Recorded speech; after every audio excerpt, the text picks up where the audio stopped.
አረ የባህል ሕክምና እንዴ ይሄ ነገር በጣም ቅጥ ያጣመጣኩ በነገራችን ላይ እሱ ሄደሽ አንድ ሁለት እና ሶስት ለነዋይ ምን አረገ ነዋይ ያው ዘፈን ነው እየዘፈነ ያለው እሺ ላመል ማለት አላችሁ ላመል ማለት ለጸጋይስ እሺ ቀጥል 12 እስረኛ ከሆነ ለማስፈታት አይደል ምንም ቢያደርግ 19 ለቀዘቀዘች ራሻ ብትሄድ ትሸቅላለህ እንዳለ በረዶ ላይ ናቸው ሴቶቹ በሙሉ በረዶ ላይ ናቸው ለኛ ሀገር አይሆንም ሃያኛ ታሪካዊ ለአቃቤ ሕግ አይልም ለከንቲባስ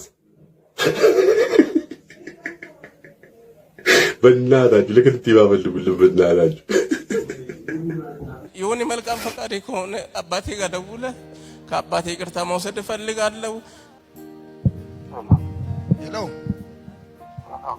ከአራት ሴት ከተለያየ ማለት አራት ወንድ ልጅ አለ በየቦታው ማለት አርባ ምንጭ ላይ የሆነ ጊዜ ኤችአይቪ ምርመራ በድንኳን መናሪያ ውስጥ መጣና ጓደኛዬ ሰልፍ ላይ ተሰልፈናል እዛ አብሮ አደገኝ ነው አዲስ አበባ አንድ ላይ ነው ተወልደን ያደግነው እና እኔ ተራ ደርሶኝ ገብቼ ተመርምሬ እየሳኩ ስወጣ ጓደኛዬ ኳላ ሰልፍ ኳላ ነው ለምንድን ነው የምትስቀው አለኝ ኤችአይቪ ስለሌለብኝ አንተ ከሌለብህ እኔም የለብኝም ብሎ ሰልፉን ጥሎ ወጣ እግዚአብሔር ማን ነው ስም ዶክተር መኮንን አበበ ዶክተር መኮንን አበበ በሙያክ ዶክተር ነህ አይ በሙያ አይደለም በማፍረጥ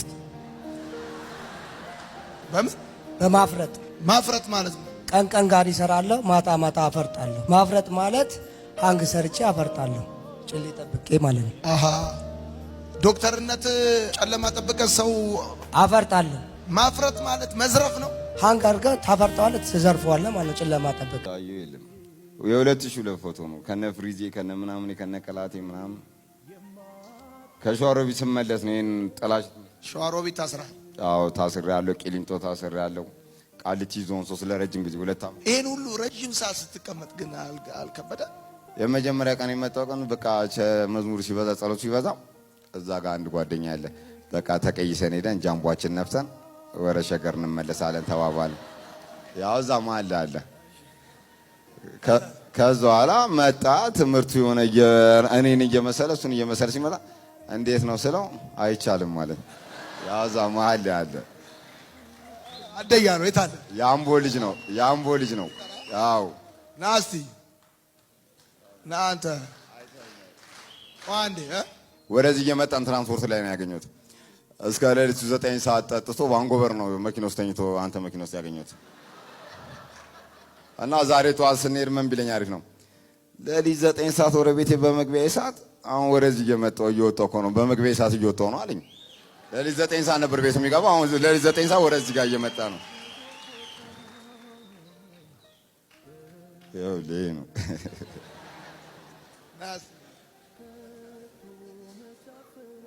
ማነው ስም ጋዲሳ የት ሀገር ልጅ ነህ አምቦ እስከ ስንት ሰዓት ነው የምትጠጣው አንዳንዴ እስኪነጋ እንጠጣለን አንዳንዴ እስኪነጋ ጠዋት እስኪሆን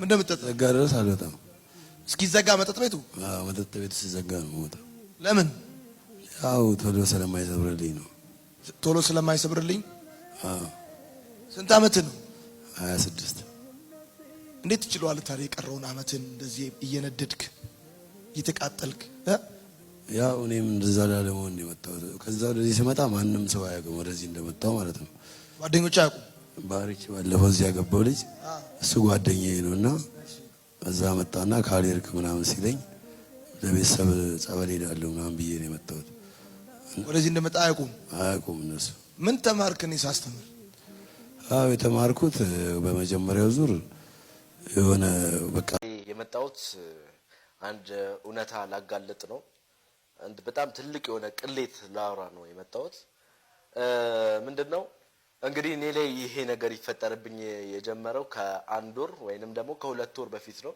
ምክንያቱም ቲክቶክ ሰርች አላቅም ዩቲዩብም ሰርች አላቅም በሱ ነው ማቀው ጊዜውን እኔ ላይ ያ ስትረስ የመጣበት ምክንያት የተለያዩ የኢሉሚናቲ አባል ነን የሚሉ ሰዎች በቴክስት በስልክ በቴክስት ሜሴጅ በጣም ብዙ ጊዜ ይጽፉልኝና ያዋሩኝ ነበረ እና እኔ ደግሞ እንደማልፈልግ የነገርኳችሁ በጣም ብዙ ጊዜዎችን ከነሱ ጋር ሳወራ ቆይቻለሁ። ምንድነው የተፈጠረው ነገር ከአንድ ወር ከምናምን በፊት ይመስለኛል የመጀመሪያ ቴክስት ይሄንን ቴክስት ነው ላኩልኝ። አባል እንድትሆን እንፈልጋለን እና ከኛ ጋር እንድትሰራ እንፈልጋለን ምናምን የሚል ነገር ነበር የላኩልኝ። እኔ ይሄንን ላይክ ስልኬን አግኝተው ምናምን ፕራንክ መስሎኝ ነበር የመጀመሪያ ሰዓት ሳየው፣ ከምንም አልቆጠርኩትም ነበር። ሁለተኛው ቀን ላይ ግን ውሎዬን ምናምን ሊነግሩኝ ሞከሩ። ያረኩትን ነገር የሄድኩበትን ቦታ ሁላ ሊነግሩኝ ሞከሩ። ፕሮፋይል ፒክቸሩን ሳየው ፎቶ የለም። በጣም ነው የደነገጥኩት የዛን ሰዓት። እንደውም ጓደኞቼ አውቀው እየተጫወቱብኝ መስሎኝ በጣም ከብዙ ጓደኞቼ ጋር እስከ መጋጨት ድረስ ሁላ ደርሻለሁ። እንዴት እንደዚህ ታደርጋላችሁ ምናምን እያልኩኝ በጣም ብቻ ከብዙ ሰው ጋር መጋጨት ተጋጨው። ከዛ በኋላ የሆነ ሰዓት ላይ ደግሞ ጠፋ። የሆነ ሰዓት ላይ ወደ አዲስ አበባ እየሄድኩ እያለ አንድ ስልክ ተደወለልኝ። ወደ አዲስ አበባ እየሄድክ ነው አይደል ምናምን የሚል ሰው ነውና የትልቅ ሰው ድምጽ ነው የሚመስለው። አዎ ማን ልበል ምናምን አልኩት። የኢሉሚናቲ አባል ነን እና አዲስ አበባ ስትመጣ ዲሉን መጨረስ እንችላለን፣ እኛ ወደንሃል ምናምን አለኝ። በጣም ነው የደነገጥኩት በጣም ምክንያቱም የዛን ቀን እንደሚሄድ የሚያውቁት ጓደኞቼና ቤተሰብ ብቻ ነበረ። ጓደኞቼ ስላችሁ በጣም ምግባባቸው ጓደኞቼ ነው እንጂ የሚያውቁት ሌላ ማንም ሰው አያውቅም ነበረ። ለማንም አልተናገርኩም፣ ቪዲዮ አልለቀኩም፣ ስቶሪ አላረኩም። ወደ አዲስ አበባ ስሄድ በጣም ደነገጥኩኝ። ከአዲስ አበባ ደርሼ በጣም ማሰላሰል ጀመርኩኝ። ጭንቀት ውስጥ ገባው፣ ስትረስ ውስጥ ገባው። እንዲሁም ለቤተሰቦቼ ማማከር ጀመርኩኝ። እንደዚህ አይነት ነገር እየመጣብኝ ነው ምናምን ብዬ አማከርኳቸው። በጣም ትልቅ ስትረስ ውስጥ ገብቼ ማለት ነው። ብቻ በዛችሁ ተመሳሳይ ጊዜ ውስጥ አሁን እቺ የመጣችሁ 15 ቀን ወይ አንድ ወር ምናምን ጊዜ ውስጥ በጣም በቃ ፑሽ ያደረጉን ጀመረ። ሲም ካርዴን እስከ መቀየር ድረስ ሁላ ደርሻለሁ። ሲም ካርዴን፣ ቴሌግራም አድሬሴን ሁላ ቀይሬያለሁ በእነሱ ምክንያት። ነገሩ ግን በጣም ነው የሚገርማችሁ እስከ መጨረሻው ድረስ ይሄን ቪዲዮ ይሄ ሁሉ ሴራ ለምን እንደነበረ ስትሰሙ በጣም ነው የምትደነገጡት፣ በጣም ነው ክው የምትሉት። ከዛ በኋላ በቃ በ15ኛው ቀን ምናምን በጣም ብዙ ቴክስቶች ነው የሚገባልኝ። በጣም ከመላችሁ በላይ በጣም ብዙ ቴክስቶች፣ እንዲሁም ውሎዬን የሚናገሩ ምን እንዳረኩ የሚናገሩ። እኔ በጣም በሄድኩበት ቦታ ሁሉ አዳዲስ ሰዎች ሳይ መፍራት ጀመርኩ። በቃ አዳዲስ ሰዎች ይሄ ነው የሚከታተለኝ፣ ላብዱላ ምንም በቃ አልቀረኝ። ይሄ ነው የሚከታተለኝ፣ ይሄ ነው እያልኩኝ ራሴን የአእምሮ ስትረስ ውስጥ ገባው። በጣም ትልቅ የአእምሮ ስትረስ ውስጥ ቪዲዮ ሰርች አላቅም። ቪዲዮ እንስራ ሲሉኝ ጊዜ ሙዴ ጠፋ። የቪዲዮ ሙዴ ያኔ እንደዛ ቪዲዮ ምሰራው ልጅ የቪዲዮ ሙዴ ጠፋ። እንደውም ቤት ውስጥ ሁላ በቃ ቤት ውስጥ መዋል ጀመርኩኝ ምናምን። በጣም ፍራቻ አደረብኝ እና ከትንሽ ቀናት በፊት ከጓደኞቼ ጋር አብረን ከበኩሉ ቲም ጋር ሆነን ስልክ ቁጥሮቹን እስከዛሬ ድረስ ቴሌግራም ላይ የሚልኩልኝን ስልክ ቁጥሮች ምናምን መሰብሰብ ጀመርን። ሰበሰብን በጣም ብዙ ቁጥሮችን በ5 በ6 ቁጥሮች ነበር ሲደውሉልኝ የነበሩት። በቢሮ ስልክ አይደለም፣ በመስመር ስልክ ነው። በኖርማል በ09 ቤት ነው የሚደውሉልኝ ስልክ ቁጥሩን። ከዛ 5ቱን 6ቱን ስልክ ቁጥር ይዘን ማሰስ ጀመርን በቫይበር በቴሌግራም በመናምን። ጓደኞቼም አንዳንድ የአይቲ ባለሙያዎች አሉ፣ ማንነታቸውን ለማጣራት በደንብ ሞከሩልኝ። እኔም እንግዲህ ጭንቀት ውስጥ ነኝ ያለሁት እንደነገርኳችሁ። በመጨረሻ አንድ 12 ቤት ስልክ አገኘን፣ 0912 ቤት ስልክ አገኘን። እንደ አጋጣሚ እሱ ስልክ ላይ ቴሌግራም ፕሮፋይል ፒክቸር ነበረው። በጣም ነው የሚገርማችሁ፣ ፕሮፋይል ፒክቸር ነበረው። ፕሮፋይል ፒክቸሩን ይዘን መፈለግ ጀመርን። ይሄንን ሰው የት ነው የሚኖረው? ምክንያቱም በጣም በተደጋጋሚ ጊዜ ሲደወልልኝ የነበረው በሱ ቁጥር ነው። እኛ ኢሉሚናቲ አባል ምናምን ያለህበትን እናውቃለን፣ እንደዚህ ሁን፣ በዚህ ውጣ፣ በዚህ ቅብርጥስ፣ በዚህ ምናምን የሚለኝ ሰው ነው እና ብሎክ አደርገዋለሁ። በሌላ ቁጥር ይደውልልኛል፣ ብሎክ አደርገዋለሁ፣ ቴክስት ያደርግልኛል። በጣም ጭንቀት ውስጥ ገባሁ።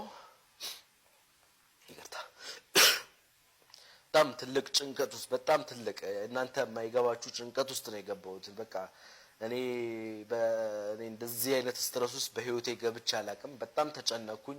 ከጓደኞቼ በቃ እንዳለ በቃ ራሴን ጣልኩት። በጣም በቃ እኔ እንጃ፣ እኔ ነኝ የማውቀው ምን እንደሆንኩኝ፣ እኔ ነኝ የማውቀው። እዛ እሱን ስልክ ቁጥር አገኘንና እሱን ስልክ ቁጥር ማንነቱን መፈለግ ጀመርን። ፎቶን አገኘን። ቀይ ልጅ ነው፣ ወጣት ነው። ፎቶን ይዘን መፈለግ ጀመርን። ፎቶን በምንፈልግበት ሰዓት ግን ብታምኑም ባታምኑም ይሄ ሰውዬ የማርሴል ቲቪ የዮናታን ሰራተኛ ሆኖ አግኝተነዋል። እና ለምንድን ነው የሱ ሰራተኛ ሆኖ እዛ እንደሚሰራ ስናረጋግጥ በጣም ነው የደነገጥኩት እኔ። ምክንያቱም ለምንድን ነው እየደወለ የሚያጨናንቀኝ እየደወለ በዚህ ቅብርጥስ በዚህ ኑሙናቲ እያለ ስትረስ ውስጥ ስራዬን እንደተው ያደረገኝ ለምንድን ነው ብዬ አሰብኩኝ። ከጓደኞቼ ጋር ማወራው ስለዚህ ጉዳይ ለምን ይሆን ብለን ስናስብ በጣም ብዙ ሐሳቦችን መጣለን። እኔ ግን ዋና ነገር አሁን ለማስተላለፍ የፈለኩት መልእክት ቢኖር ይሄን ቪዲዮ ልታዩ ትችላላችሁ እናንተ ራሱ ቴክስቱን የምትልኩልኝ የምትደውሉልኝ ሰዎች ይሄን ቪዲዮ ደግሞ እንደምታዩ እርግጠኛ ነኝ። እባካችሁ ተውኝ ለማለት ነው የመጣሁት ዛሬ። እኔ ስራዬን በአዲስ መልኩ ጀምራለሁ። ማንም አያስቆመኝም። እንደፈለኩ ጠንቋይ እንድራያስም ብል መብቴ ነው። ቡዳ እንድራያስም ብል መብቴ ነው።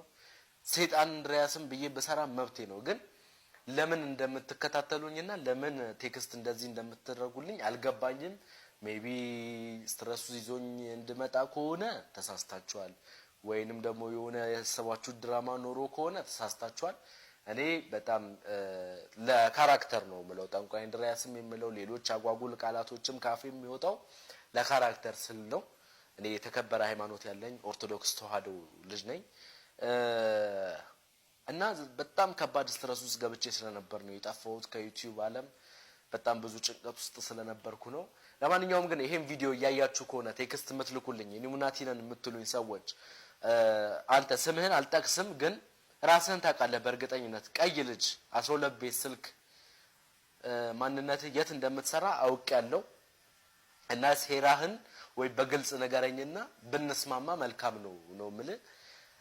እኔ ሌላ በጣም ምንም ምለው ነገር የለም። ግን በጣም በቃ በጣም ከምነግራችሁ በላይ በጣም ትልቅ ስትረስ ውስጥ ነበርኩኝ ሰሞኑን።